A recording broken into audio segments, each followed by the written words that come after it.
Hello under graduate student, तो कैसे हैं आप सभी। आई होप आप सभी अच्छे होंगे। मैं करण सिंह वेलकम करता हूं आप सभी का हमारे चैनल अमेजिंग सनसाइड में। तो जैसा कि आप सभी जानते हैं, हमारी यहाँ पर क्लास चलती है बीएससी फर्स्ट सेमेस्टर के लिए, जिसमें हमारी बुक का नाम है फंडामेंटल्स ऑफ केमिस्ट्री, और जिसमें हमारा आज का लेक्चर नंबर है लेक्चर नंबर 23, जिसमें लेक्चर नंबर 22 तक हमारी कंप्लीट हो चुके हैं। यूनिट चल रही थी हमारी first, molecular polarity and weak chemical forces, और जिसमें हमारा टॉपिक चल रहा था dipole moment and molecular structure. ठीक है, जिसमें हमारा जो लेक्चर नंबर 22 था उसमें हमने क्वेश्चन नंबर 3 का आधा पार्ट कंप्लीट किया था, आधा पार्ट इस लेक्चर में कंप्लीट करेंगे। तो आधा पार्ट क्या था वो देखिए, what do you mean by term dipole moment, ये हम कंप्लीट कर चुके थे। तो आज हम लोग क्या कंप्लीट करेंगे, आज हम लोग कंप्लीट करेंगे how dipole moment is related with molecular structure. ठीक है, कि मॉलिक्यूलर स्ट्रक्चर से डाइपोल मोमेंट कैसे रिलेट करता है। ठीक है, तो आज हम इसको समझेंगे। तो हम चलिए इसको समझते हैं। डाइपोल मोमेंट किसी मॉलिक्यूल के मॉलिक्यूलर स्ट्रक्चर के बारे में फॉलोइंग इंफॉर्मेशन देता है। तो ठीक है, क्या होता है, डाइपोल मोमेंट किसी मॉलिक्यूलर स्ट्रक्चर के बारे में दो इंफॉर्मेशन देता है, एक तो परसेंटेज ऑफ आयनिक कैरेक्टर और एक दूसरी होती है हमारी ज्योमेट्री ऑफ मॉलिक्यूलर स्ट्रक्चर। ठीक है, एक तो मॉलिक्यूलर स्ट्रक्चर की ज्योमेट्री और परसेंटेज ऑफ आयनिक कैरेक्टर, ये दो ही हमें क्या बताता है, ये डाइपोल मोमेंट बताता है किसी मॉलिक्यूलर स्ट्रक्चर के बारे में। ठीक है, तो नंबर 1 हम लोग समझेंगे परसेंटेज ऑफ आयनिक कैरेक्टर, फिर इसका एक एग्जांपल समझेंगे। ठीक है, तो डाइपोल मोमेंट की हेल्प से किसी मॉलिक्यूल का percentage of ionic character following formula द्वारा कैलकुलेट किया जा सकता है या कैलकुलेट कर सकते हैं। तो वो फॉर्मूला क्या है, परसेंटेज ऑफ आयनिक कैरेक्टर, जिसको जैसे कि आप जानते हैं डाइपोल मोमेंट को हमने पीछे किससे डिनोट किया था, न्यू से। किससे, न्यू नहीं, म्यू म्यू। ठीक है, म्यू म्यू, जो कि यू, देखिए यू तो ऐसे बनता है हमारा कैपिटल स्मॉल वाला, लेकिन फिर जब ऐसे कर देते हैं तो यही हमारा म्यू बन जाता है, और न्यू कुछ ऐसे बनता है जो कि फिजिक्स में होता है, फिजिक्स में ऐसे। ठीक है, तो ये हमारा म्यू है। तो mu observed upon mu calculated multiply by 100। ठीक है, ये हमारा फॉर्मूला है, ये आपको याद रखना पड़ेगा बिल्कुल अच्छे से। ठीक है, तो आप क्या करेंगे, आप ये फॉर्मूले को अच्छे से लिख लीजिए, नोट कर लीजिए, और इसको नोट कर लीजिए और याद कर लीजिए, और फिर हम जो है इसका एग्जांपल समझते हैं परसेंटेज ऑफ आयनिक कैरेक्टर का, कि इसको हम डिटरमाइन करते कैसे। तो आप नोट कर लीजिए। तो चलिए अब हम लोग एग्जांपल समझ लेते हैं अपना। तो हमारा एग्जांपल जो है एग्जांपल नंबर 1, ये बहुत मोस्ट इंपॉर्टेंट है। ठीक है, इसके लिए हमारे आयनिक कैरेक्टर को डिफाइन करने के लिए। ठीक है, तो देखिए एचसीएल मॉलिक्यूल में जो बॉन्ड लेंथ है वो कितनी है, 1.275 angstrom and observe dipole moment जो है वो हमें दिया गया है 1.03 डी है। ठीक है, तो इसमें आयनिक कैरेक्टर की हमें परसेंटेज डिटरमाइन या फाइंड करनी है, कैलकुलेट करनी है। ठीक है, तो चलिए इसको सॉल्व करना स्टार्ट करते हैं। HCl के आयोनाइजेशन से H पॉजिटिव आयन पर 4.8 इंटू 10⁻⁸ ESU यानी इलेक्ट्रोस्टैटिक यूनिट, तथा क्लोरीन आयन पर 4.8 इंटू 10⁻⁻10 ESU यानी इलेक्ट्रोस्टैटिक यूनिट चार्ज होता है। ठीक है, तो ये चार्ज जो है हमें पता है, जैसे कि डाइपोल मोमेंट में हमने सीखा था, अगर कोई डिफरेंट एटम्स वाला, जैसे ये HCl है तो ये डिफरेंट एटम वाला एक हाइड्रोजन एक क्लोरीन, तो डिफरेंट एटम वाले मॉलिक्यूल का जो पार्शियल नेगेटिव चार्ज उस पर आता है, जिसपे जो शेयर्ड इलेक्ट्रॉन होते हैं वो अधिक अट्रैक्ट हो जाते हैं। ठीक है, इस पे इलेक्ट्रोनेगेटिविटी इसकी ज्यादा होगी, इसलिए इस पे पार्शियल नेगेटिव आएगा, और इसकी कम होगी तो इस पे पॉजिटिव। तो हम इस डाइपोल मोमेंट में हम उस एटम्स का जो है चार्ज को लेंगे इस फॉर्मूले के अकॉर्डिंग। देखिए इसमें हमें ये फॉर्मूला यूज करना होगा, mu is equal to q into d, q into d. तो ये क्यू के लिए हमें चार्ज चाहिए होगा किसी एक एटम पर, तो किसी एक एटम पर चार्ज के लिए हमें क्यू की वैल्यू चाहिए होगी, तो हम हाइड्रोजन की वैल्यू नहीं लेंगे, क्योंकि हाइड्रोजन जो है कम इलेक्ट्रोनेगेटिव है HCl मॉलिक्यूल में, और क्लोरीन जो है वो ज्यादा हाईली इलेक्ट्रोनेगेटिव वाला एटम है। तो हम इसका जो है इस पे चार्ज ले लेंगे, तो कितनी है हमारी इसकी वैल्यू 4.8 इंटू 10⁻⁻10 ESU यानी इलेक्ट्रोस्टैटिक यूनिट। तो चलिए ये आपको समझ में आ गया होगा। तो चलिए इसको सॉल्व करना है। गिवन हमें कौन कौन सी वैल्यू दी गई है हम वो लिख लेते हैं। तो हमें डी की वैल्यू दी गई है, यहाँ पे बॉन्ड लेंथ को डी से डिनोट करते हैं 1.2 इंटू 10⁻1.275 एंगस्ट्रॉम। ठीक है, एंगस्ट्रॉम को हटाएंगे 10⁻⁻⁻। यानी 10⁻⁸ सेंटीमीटर में चेंज हो जाएगा। एंगस्ट्रॉम को हटाने के लिए 10⁻⁸ लगाते हैं, ठीक है। तो ये हम यहाँ पे लिख लेंगे। उसके बाद न्यू ऑब्जर्व्ड हमें वैल्यू दी गई है, ये दी गई है dipole moment, observed dipole moment की वैल्यू हमें दी गई है 1.03 डिवाई, ठीक है। डी की पूरी फुल फॉर्म क्या होती है, डिवाई,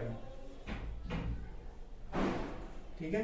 तो ये हमें वैल्यू दी गई है। अब हमें इस फॉर्मूले के according percentage of ionic character निकालने के लिए न्यू ऑब्जर्व्ड वैल्यू हमें दी गई है, ठीक है। कैलकुलेटेड हमें निकालनी है। अगर हम कैलकुलेटेड निकाल लें तो हमारा परसेंटेज ऑफ आयनिक करेक्टर जो है वो डिटरमाइन हो जाएगा, ठीक है। तो न्यू कैलकुलेटेड निकालने के लिए हमें इस फॉर्मूले की जरूरत पड़ेगी, Q इंटू डी। तो देखिए Q की वैल्यू हमें कितनी दी गई है यहाँ पे, ये रही Q की वैल्यू हम ये क्लोरीन एटम वाली लेंगे, ठीक है, ये वाली चार्ज वाली, इसको लिख लेते हैं। Q is equal to 4.8 into 10⁻⁻10 ESU, ठीक है, ये ले लेंगे।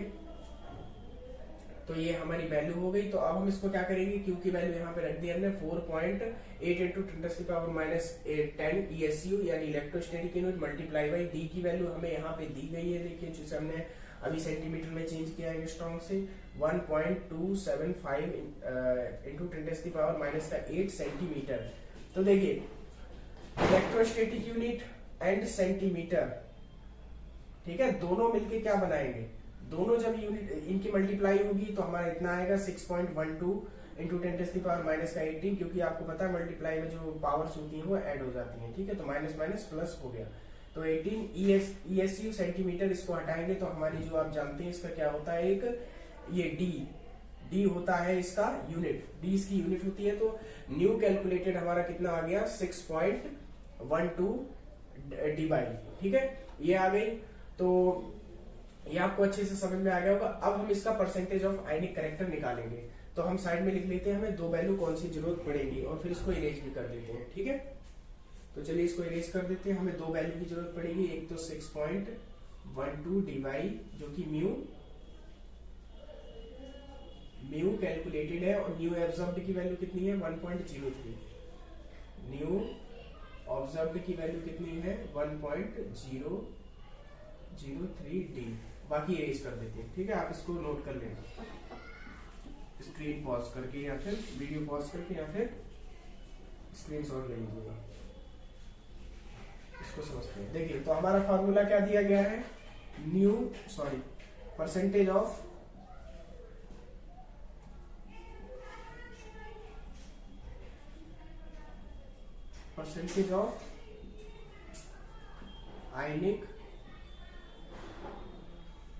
आयनिक कैरेक्टर।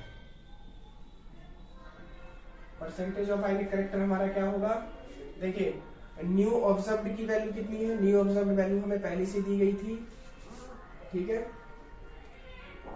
1.03 डी एंड फिर उसके बाद न्यू कैलकुलेटेड की वैल्यू कितनी दी गई है, न्यू कैलकुलेटेड की वैल्यू हमें दी गई है 6 जो हमने अभी कैलकुलेट की थी 6.12 डी, देखिए ये रही, ठीक है, 6.12 डिवाई जो हमने निकाली थी, ठीक है। तो और मल्टीप्लाई में हमारा क्या है इस फॉर्मूले में 100, ठीक है, यूज हो गया, इसको हटा देते हैं। तो देखिए अब इसको सॉल्व करते हैं, यहां से ये पॉइंट हटेगा, यहाँ से ये हटेगा, ठीक है। तो यहाँ पे क्या होगा 1 2 जीरो बढ़ जाएंगे, क्योंकि जीरो के बाद पॉइंट के बाद 2 हमारे डिजिट है। तो जब इसको हम कितना आएगा हमारा 16.83 डिवाइड, इतना हमारा आंसर आएगा जब इसको इससे डिवाइड करेंगे और यहाँ पे 100 से मल्टीप्लाई करेंगे, ठीक है, आप करके देख सकते हैं। फिर उसके बाद इसको हम अप्रोक्सीमेटली वैल्यू 17% मान सकते हैं, ठीक है, 17% हम इसको मान सकते हैं, ठीक है, इसको हम 17% मान सकते हैं, अप्रोक्सीमेट वैल्यू है, ठीक है, ये करेक्ट नहीं है, लगभग 17% के आसपास है। अब हमें क्या निकालना है इसमें, परसेंटेज ऑफ कोवेलेंट कैरेक्टर, ठीक है, जो कि मॉलिक्यूलर स्ट्रक्चर को, कोवेलेंट कैरेक्टर को हम आयनिक कैरेक्टर हम डिफाइन कर चुके हैं। अब इसमें हम परसेंटेज ऑफ कोवेलेंट कैरेक्टर को भी डिफाइन कर लेते हैं। कोवेलेंट कैरेक्टर, क्योंकि जैसा कि आप जानते हैं कि हमारे किसी भी मॉलिक्यूल या एटम में हमारा कोवेलेंट या आयनिक कैरेक्टर होता है, तो उसमें से हमने अपने आयनिक कैरेक्टर को तो निकाल लिया। आयनिक कैरेक्टर जो हमारा 17% है, तो कोवेलेंट कैरेक्टर कितना होगा, देखिए किसी भी चीज का टोटल 100 होता है, ठीक है, तो 100% माइनस 17, ठीक है, परसेंटेज, तो हमारा इसका कितना निकलेगा 83% कोवेलेंट कैरेक्टर, ठीक है। ये आपको क्वेश्चन अच्छे से समझ में आ गया होगा, ठीक है। तो ये अच्छे से आपको एग्जांपल क्लियर हो गया होगा, इसके स्क्रीनशॉट ले लीजिए, यदि कोई भी डाउट हो तो जरूर पूछिएगा, ठीक है। बाकी हम अब इसके आगे क्या समझेंगे, जो हमारा ज्योमेट्री स्ट्रक्चर होता है डाइपोल मोमेंट से, ठीक है, वो कैसे डिफाइन करते हैं वो देखेंगे। चलिए अब हम लोग समझेंगे अपना नंबर 2 पॉइंट, जो कि हमारा है ज्योमेट्री ऑफ मॉलिक्यूल्स, ठीक है। नंबर 1 में हमने आयनिक कैरेक्टर और उससे फिर कोवेलेंट कैरेक्टर को डिटरमाइन कर लिया था। अब हम लोग ज्योमेट्री ऑफ मॉलिक्यूल्स समझेंगे, नंबर 2 पॉइंट, ठीक है। तो उसका नंबर, इसका पॉइंट नंबर ए है, मोनो एटॉमिक गैस जैसे कि हीलियम, नियॉन, आर्गन, क्रिप्टॉन और जीनॉन से, जीनॉन में दो जगह, जीनॉन में 2 पोल पॉसिबल नहीं होते हैं, ठीक है। जो भी हमारी मोनो एटॉमिक गैसेस होती हैं जैसे helium, neon, argon, krypton, xenon, ठीक है, जिन्हें हम अक्रिय गैसें भी बोलते हैं, ठीक है, उनमें क्या होता है 2 पोल जो होते हैं वो पॉसिबल नहीं होते हैं। अतः ये गैसेस नॉन पोलर होती हैं, ठीक है। ये इसलिए नॉन पोलर होती है क्योंकि इनमें 2 पोल नहीं होते हैं, जिसमें 2 पोल होंगे वो पोलर होंगी, इसलिए इनका डाइपोल मोमेंट क्या होता है हमारा 0 होता है, ठीक है, इसलिए इनका डाइपोल मोमेंट 0 होता है। नंबर ए पॉइंट ये हो गया। उसके बाद B point, triatomic molecule जैसे CO2, CH2 यानी carbon dioxide and carbon disulphide, ये ETC और भी हो सकते हैं, ठीक है। के H2O भी होता है, लेकिन उसके बारे में भी अलग से कहानी है, ठीक है। के डाइपोल मोमेंट 0 होते हैं, कितने होते हैं, इन दोनों के भी डाइपोल मोमेंट 0 होते हैं, बिकॉज इस क्योंकि, बिकॉज मतलब क्योंकि इन मॉलिक्यूल्स में 2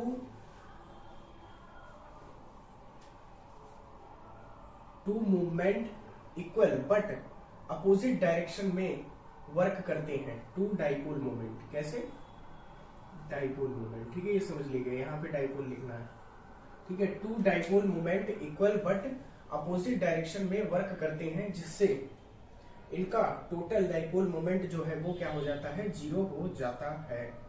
इस प्रकार के मॉलिक्यूल की ज्योमेट्री लीनियर होती है, कैसी होती है, लीनियर, जिनका डाइपोल मोमेंट 0 होता है और साथ में ट्राई एटॉमिक होते हैं, उनकी ज्योमेट्री कैसी होती है, लीनियर होती है, ठीक है।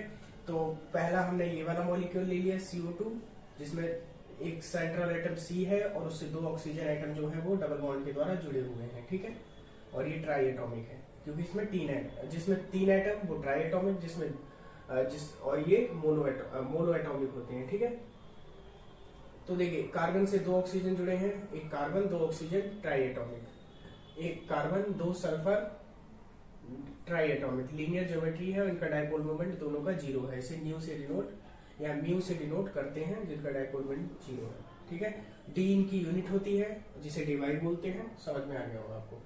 इसके बाद एक इसमें एक्सेप्शन भी है, जो कि है हमारा H2O। H2O का डाइपोल मोमेंट 0 नहीं होता है, ठीक है। H2O का डाइपोल मोमेंट 0 नहीं होता है तथा इसकी ज्योमेट्री लीनियर भी नहीं होती है, ठीक है, क्योंकि अभी यहाँ बताया गया था कि जिनका डाइपोल मोमेंट 0 उनकी ज्योमेट्री लीनियर होगी, डाइपोल मोमेंट 0 होगा और लीनियर ज्योमेट्री होगी, ठीक है, ज्योमेट्री लीनियर होगी। लेकिन यहाँ पे ना ही तो लीनियर ज्योमेट्री है H2O की, लेकिन ये भी ट्राई एटॉमिक है, क्योंकि देखिए इसका भी ऐसे होगा ऑक्सीजन और इसकी ज्योमेट्री लीनियर नहीं होती है, ठीक है, ऐसे होती है, ऐसे, ठीक है, और इसके ऊपर 2 लोन पेयर होते हैं, ठीक है, 2 लोन पेयर होते हैं, 2 लोन पेयर और ऐसे इसकी ज्योमेट्री होती है, राइट। तो ऐसे आप इसको बना लीजिएगा, इसके आगे लिख लीजिएगा बी सेफ, कैसी ज्योमेट्री है, बी सेफ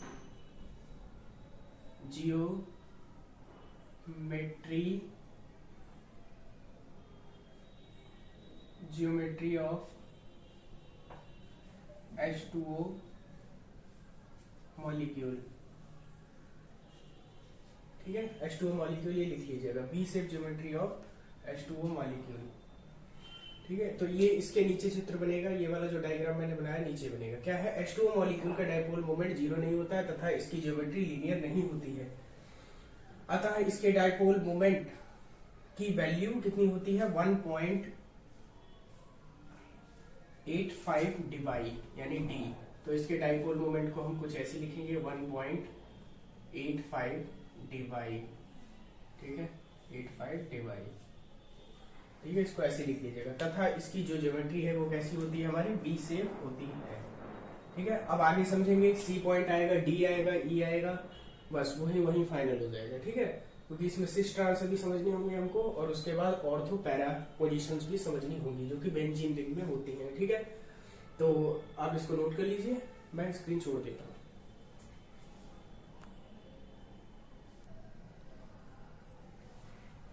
चलिए अब हम लोग अपना जो है अपना पॉइंट सी समझ लेते हैं, ठीक है। पॉइंट सी में इसमें बताया गया है, यदि टेट्रा एटॉमिक मॉलिक्यूल्स, अभी हमने मोनो एटॉमिक और साथ में ट्राई एटॉमिक समझ लिए, उसके बाद यदि टेट्रा एटॉमिक मॉलिक्यूल्स का डाइपोल मोमेंट 0 है, क्या है, 0 है, तो उसकी ज्योमेट्री, डिफरेंट मार्कर ले लेते हैं, तो उसकी ज्योमेट्री ट्राइगोनल प्लेनर होगी एंड बॉन्ड एंगल 120 डिग्री होगा। जैसे कि एग्जांपल के तौर पे हम ले सकते हैं BF3 यानी बेरिलियम ट्राइफ्लोराइड, ठीक है। बेरिलियम ट्राइफ्लोराइड के तीनों मॉलिक्यूल्स कुछ ऐसे ट्राइगोनल प्लेनर की शेप में होते हैं और उसके बाद इनके बीच में जो बॉन्ड एंगल होता है 120 डिग्री, इसके बीच में भी, इसके बीच में भी, ठीक है। तो आप इसका डाइपोल मोमेंट 0 है तो इसकी ज्योमेट्री क्या होगी, किसी भी टेट्रा एटॉमिक मॉलिक्यूल का यदि डाइपोल मोमेंट 0 है तो उनकी ज्योमेट्री कितनी होगी, जो उनकी ज्योमेट्री होगी वो ट्राइगोनल प्लेनर होगी, ठीक है। और बॉन्ड एंगल 120 डिग्री होगा।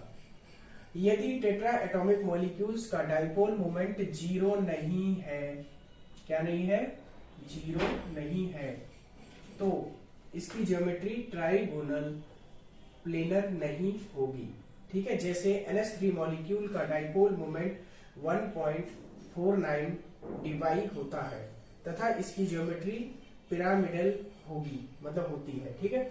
देखिए जिस टेट्रा एटॉमिक मॉलिक्यूल्स का डाइपोल मोमेंट 0 होगा उसकी ज्योमेट्री ट्राइगोनल प्लेनर तथा बॉन्ड एंगल 120 डिग्री होता है। जैसे मॉलिक्यूल ले लिया BF3 मॉलिक्यूल, ठीक है, बेरिलियम ट्राइफ्लोराइड। उसके बाद यदि टेट्रा एटॉमिक मॉलिक्यूल्स का डाइपोल मोमेंट 0 नहीं होगा तो उसकी ज्योमेट्री ट्राइगोनल प्लेनर तथा बॉन्ड एंगल जो है ट्राइगोनल प्लेनर नहीं होगी तो उसकी जगह पे क्या होगी, पिरामिडल शेप होगी, ठीक है। और बॉन्ड एंगल 120 डिग्री भी नहीं होगा, ठीक है। तो देखिए, तो इसकी ज्योमेट्री आपको समझ में आ रही होगी, ये रही, ये हमारा NH3 है, नाइट्रोजन के एक मॉलिक्यूल से 3 हाइड्रोजन सिंगल बॉन्ड से जुड़े हुए हैं और एक लोन पेयर इलेक्ट्रॉन है, ठीक है। नाइट्रोजन इसका सेंट्रल एटम है जैसे कि आप जानते हैं और इसमें BF3 में सेंट्रल एटम बोरॉन है। तो pyramidal geometry of NH3 molecule जिसका डाइपोल मोमेंट 1.49 डिवाई होता है, ठीक है। तो इसका 0 नहीं है, ये आपको समझ में आ गया होगा। तो चलिए अब पॉइंट नंबर डी समझेंगे, जब तक आप इसको नोट कर लीजिए, मैं स्क्रीन छोड़ देता हूँ। चलिए अब हम लोग समझेंगे अपना पॉइंट नंबर यानी पॉइंट नंबर डी, ठीक है। डी पॉइंट समझेंगे जो कि हमारा है identification of cis and trans isomers, ठीक है। सिस एंड ट्रांस अभी आपने पढ़े नहीं है, ठीक है, आगे आपको पढ़ाए जाएंगे जब स्टीरियोकेमिस्ट्री आएगी तो वहां पे आपको अच्छे से बता दूंगा, ठीक है। तो अभी आप केवल समझ लीजिए होता क्या है, ठीक है। डाइपोल मोमेंट की हेल्प से सिस एंड ट्रांस आइसोमर को आसानी से आइडेंटिफाई किया जा सकता है बिकॉज सिस आइसोमर का डाइपोल मोमेंट क्या होता है, सिस आइसोमर का डाइपोल मोमेंट जो है वो हमारा 0 होता है, ठीक है।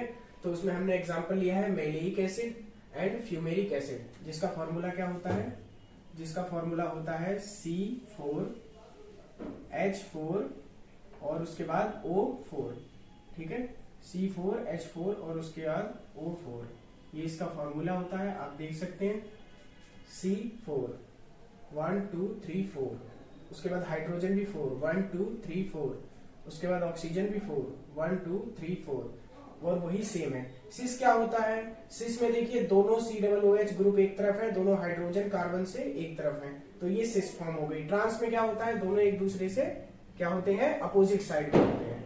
देखिए हाइड्रोजन हाइड्रोजन अलग अपोजिट जो इसके कॉर्नर है उन पे है, और ये वाले जो COOH ग्रुप है वो भी अपोजिट कॉर्नर पे जुड़े हुए हैं, ठीक है। तो आप ये कहेंगे सर आपने ये उल्टा क्यों लिखा है, ठीक है, COOH, क्योंकि हमेशा बॉन्ड जो है वो कार्बन ही बनाता है, हाइड्रोजन से बॉन्ड कभी भी लिंक नहीं होता है, ठीक है।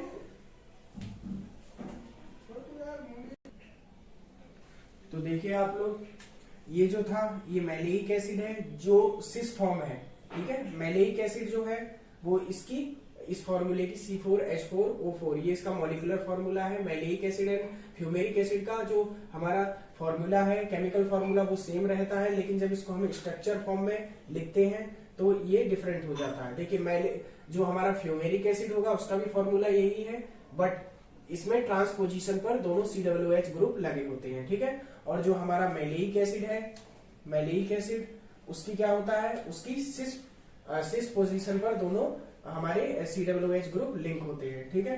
तो यहाँ पे बताया गया था आपको कि सिस आइसोमर का डाइपोल मोमेंट 0 होता है, तो आप इससे पहचान सकते हैं। ये देखिए सिस है तो यानी इसका डाइपोल मोमेंट 0 है, और जो हमारा ट्रांस होगा वो फ्यूमेरिक एसिड है, उसका हमारा डाइपोल मोमेंट 1.4 dy होता है, ठीक है। तो आप इसको नोट कर लीजिए।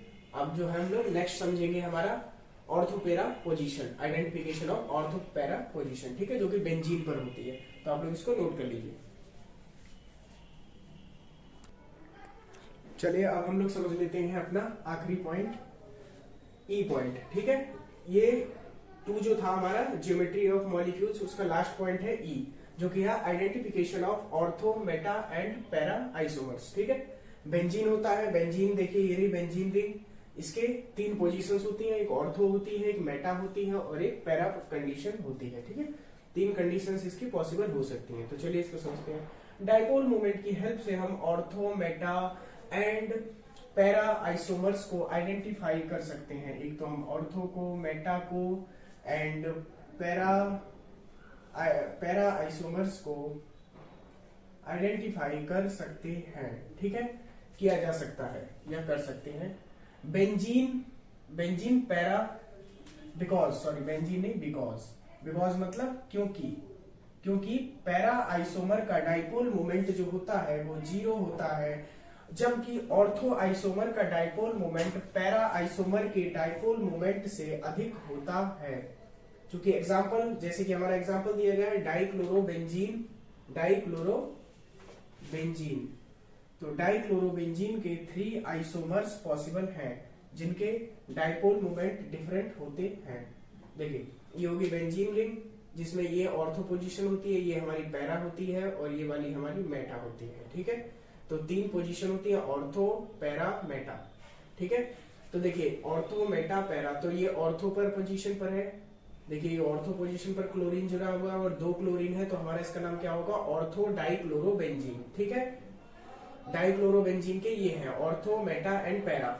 इसका कितना होता है, इसका डाइपोल मोमेंट 2.6 होता है, और ये हमारी मेटा पोजीशन पर क्लोरीन जुड़ा हुआ है, फर्स्ट के बाद मेटा पोजीशन पर क्लोरीन जुड़ा हुआ है, इसलिए मेटा डाइक्लोरोबेंजीन, जिसका डाइपोल मोमेंट 1.5 dy होता है। उसके बाद फर्स्ट के बाद डायरेक्ट पैरा पोजीशन पर जुड़ा हुआ है, तो इसलिए इसको बोलते हैं हम पैरा डाइक्लोरोबेंजीन, जिसका डाइपोल मोमेंट 0 होता है। अब देखिए इसके हेल्प से समझते हैं क्या बोला गया था, पैरा आइसोमर का डाइपोल मोमेंट 0 होता है। तो देखिए ये पैरा है, इसका डाइपोल मोमेंट 0 है, ठीक है। जबकि ऑर्थो आइसोमर का डाइपोल मोमेंट